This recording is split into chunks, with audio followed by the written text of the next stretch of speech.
Good morning. Happy Thursday. Okay, I want you to hear what I'm saying. Pay attention and please share this video. It's short.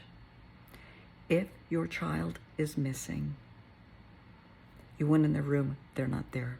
They didn't come home from school. You went to school to pick them up, they were gone. Don't assume, do not assume your child willingly ran away, that they got mad, they wanted to party, they wanted to just go get high, they wanted to be with a boy. Don't assume they just ran away. Your child could be a victim of sex trafficking, human trafficking. There's a very good chance they encountered someone on the internet portraying themselves as possibly somebody their age that said, hey, let's meet for pizza, let's meet for a burger, I just want to meet you.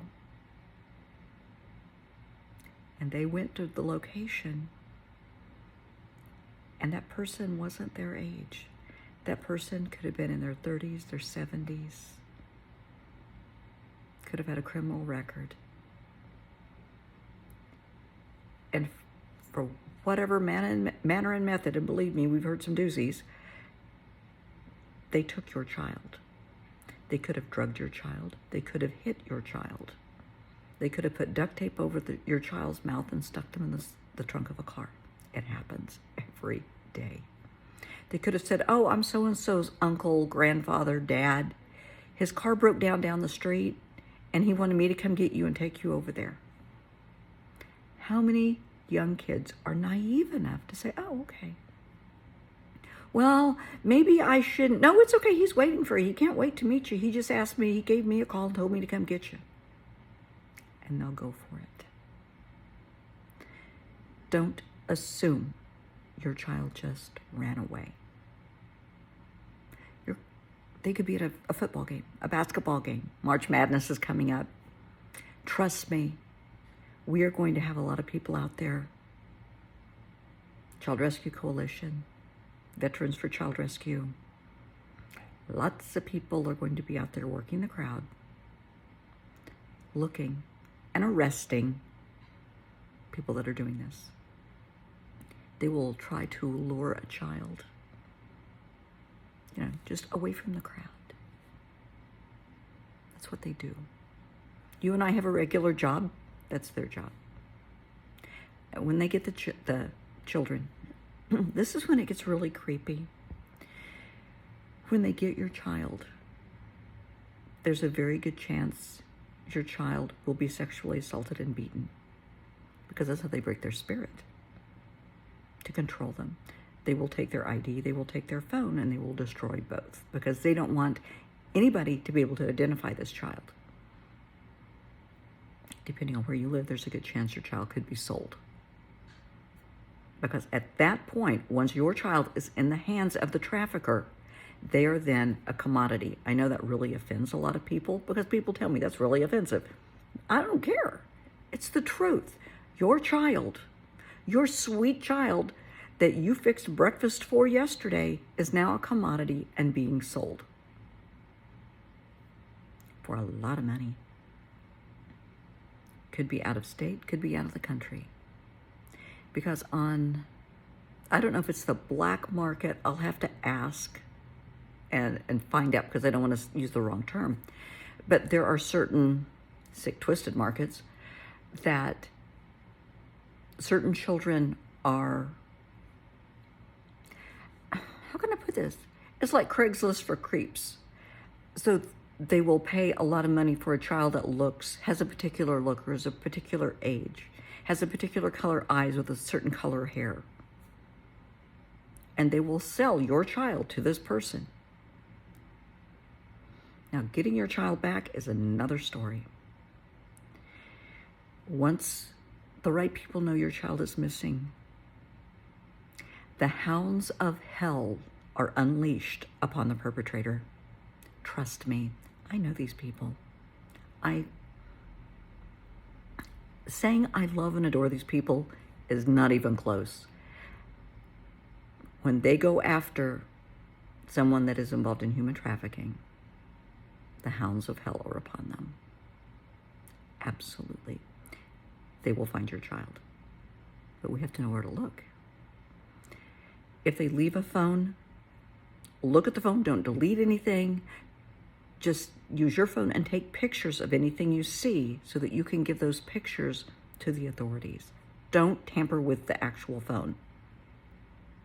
Okay? Don't take screenshots with that phone. Just take photos with your phone of the things that you're finding on that phone. Same thing with the child's laptop, computer, whatever they're using. We need to know the apps that they're using. There are thousands of apps, social media apps, and they're all dangerous. I've just learned recently TikTok, which I am not a fan of. TikTok has a filter that you can make somebody 70 look like they're 13 or 14 years old. How convenient for human traffickers, because they're communicating with your child and they're sharing pictures, and your child thinks they're one person, and when they get to the location, there's somebody else. If you feel your child is a victim of human trafficking, if your child is missing, please contact law enforcement. Not just your local police. I want you to pick up the phone and I want you to call the FBI. I want you to look for the number and call the Center for Missing and Exploited Children. Tell them what's going on. They will have somebody come out immediately and help you. This isn't blown off. Some, not many, some police officers are a little old school, and they will think, I'm using my words carefully, and they will think, it's a teenager, they ran away, it's what all kids do. No, they don't. And now we're not talking just about a kid getting mad and wanting to go to a party, for a couple of days someplace. No, we're talking about a child being sold into sex slavery. So call the right people. Again, call the Center for Missing and the National Center for Missing and Exploited Children, and call the FBI. It's that simple. You can get in touch with me, and I can give you the contact information for the Hounds of Help, for these amazing agencies that I have the pleasure and honor of working with, and the agencies that I work with personally that I know are retired veterans. So you know how I am with veterans. They're near and dear to my heart. So these folks are good. Also, if your child starts acting a little odd, a little bit more withdrawn, something's wrong, they're not talking about it.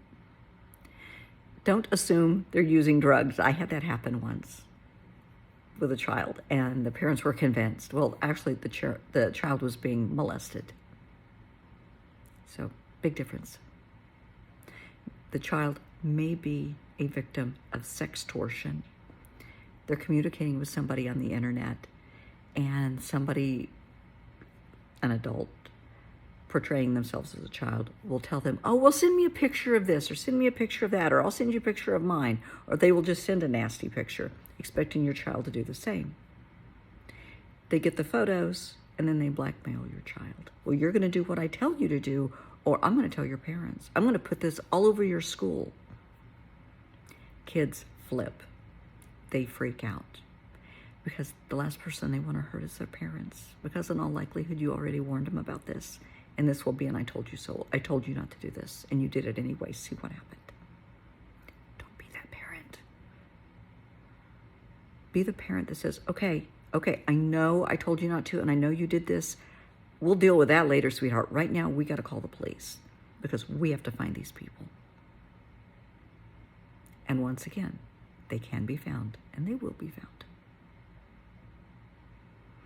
So, don't assume.